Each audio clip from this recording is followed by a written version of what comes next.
Hello my dear friends and welcome to StudyIQ. I am Joy and today in this lecture we will discuss about the World Air Quality Report of 2018. Now coming to the current affair, the IQ Air Visual 2018 World Air Quality Report was recently published by an NGO, Greenpeace and IQ Air Visual. So IQ Air Visual and Greenpeace have jointly published the report World Air Quality Report of 2018. Now we will discuss about the highlights of the report in detail in this lecture. We will see what is the significance for India and what is the status of India and what measures India should adopt.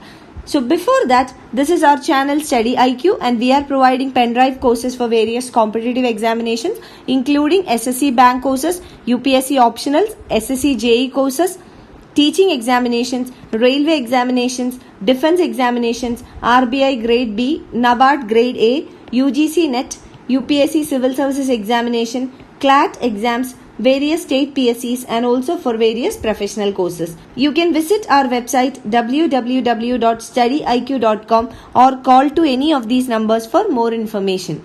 Now coming back to the topic, let us understand what are the highlights of the report. So the report is named as IQ Air Visual 2018 World Air Quality Report. So this report is a compilation of the air quality data from both public as well as private monitoring sources. Now coming to the highlights that is significant for India.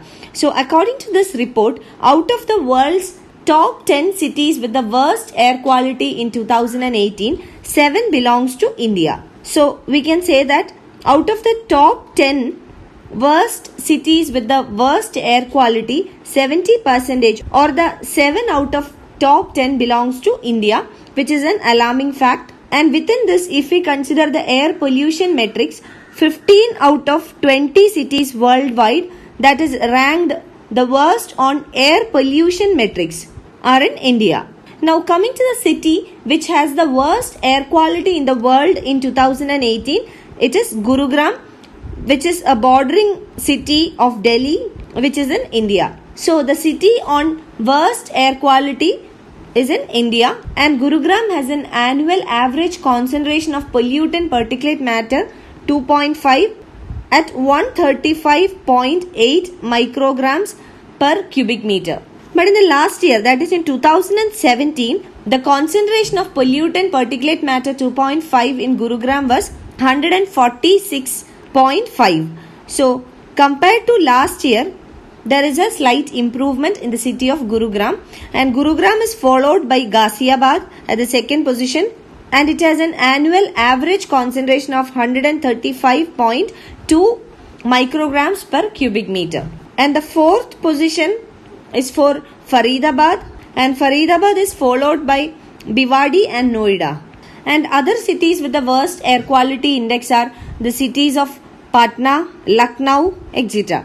Now the case of Delhi continues to be extremely hazardous city to live in. That is, the living standards in the city of Delhi is very poor, and the annual average fine particulate matter, that is PM 2.5, is 113.5 micrograms per cubic meter.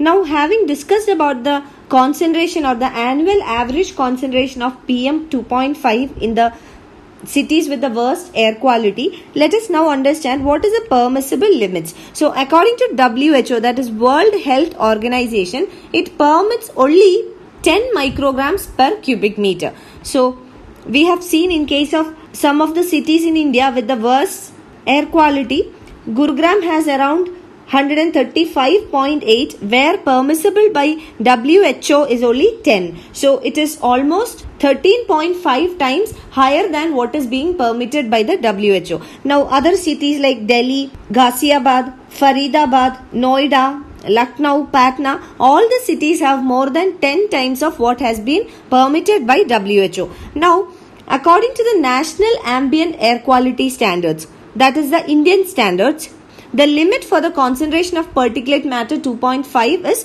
40 micrograms per cubic meter. So in these cities we will see that it is at least 2 to 3 times higher than what has been permissible under the national ambient air quality standards also. So we can say that the air quality of our cities is very poor if we compare it with the standards given by WHO or even the national ambient air quality standards. Now coming to some other studies, Ministry of Heavy Industries and Public Enterprises had commissioned a study recently on the factors of pollution or the air pollution in National Capital Territory or the Delhi. Now according to the study of the ministry, in Delhi the major sources of air pollution are the dust from roads, construction sites and bare soil. This accounts for around 42% of the particulate matter PM10 in summer and 31% in winter. Now other reasons are transportation, which varies from 15 to 18%. Other factors like biomass burning also contribute towards around 15 to 22% of the air pollution in the city. So these insights by the Ministry of Heavy Industries and Public Enterprises shows a roadmap for action. We have identified the factors which causes pollution. Now action has to be taken in order to nullify the effects of these factors. Now in this regard, the Delhi government has decided to induct around 1,000 electronic buses or electronic vehicles. So this will have a huge or significant impact on the public transportation in the city, which will reduce the pollution levels created by transportation. Now coming to the shortfalls, generally we can say that even when the cities in the country have worse air quality compared to the WHO standards or even the Indian standards, the cities, the state governments and the union government has done very little in order to bring down the effects of air pollution. And also the monitoring of the air quality in real time across the cities and towns in the country are not uniform and it's not adequate also. Another effort taken by the government side was the NCERT or the National Clean Air Program. So this was recently launched for 102 cities and towns including the National Capital Territory of Delhi. So what is the shortcoming with NCERT or the National Clean Air Program? It talks about long-term measures or long-term benefits of air pollution mitigation programs, but it is not focusing on the short-term impacts or what has to be done in the short term and what will be the benefits in the short term. So it mainly focuses on mitigation programs beyond 2024, but it is important also to meet the short-term requirements, or in the short term adaptation and mitigation programs needs to be launched. So a short-term focus is missing as well as proper monitoring is also missing. Now coming to the way ahead, what has to be done?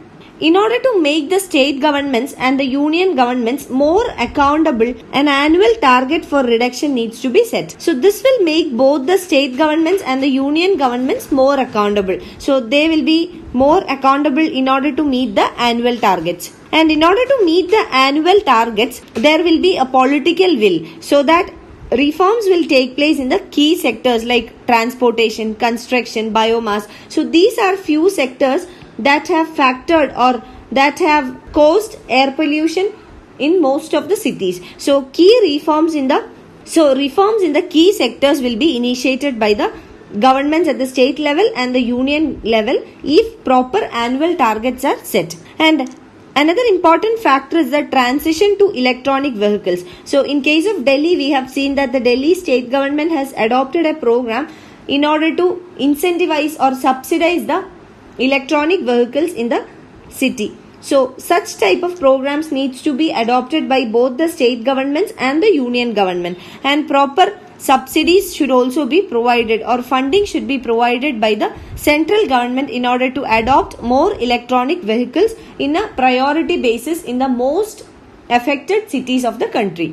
And regarding the emission cutting down on the nitrogen and sulfur emissions from the industrial processes needs to be implemented on a time-bound manner. So such type of programs and policies should be supervised by the environmental ministry. So these are some of the measures that can be adopted by the state governments and the union government, and this will make a positive change towards the quality of air in our cities. You can follow my Facebook page for video updates and for PDF links, and also you can write to me at joyce.studyiq@gmail.com for any of your queries regarding your UPSC preparations. Thank you.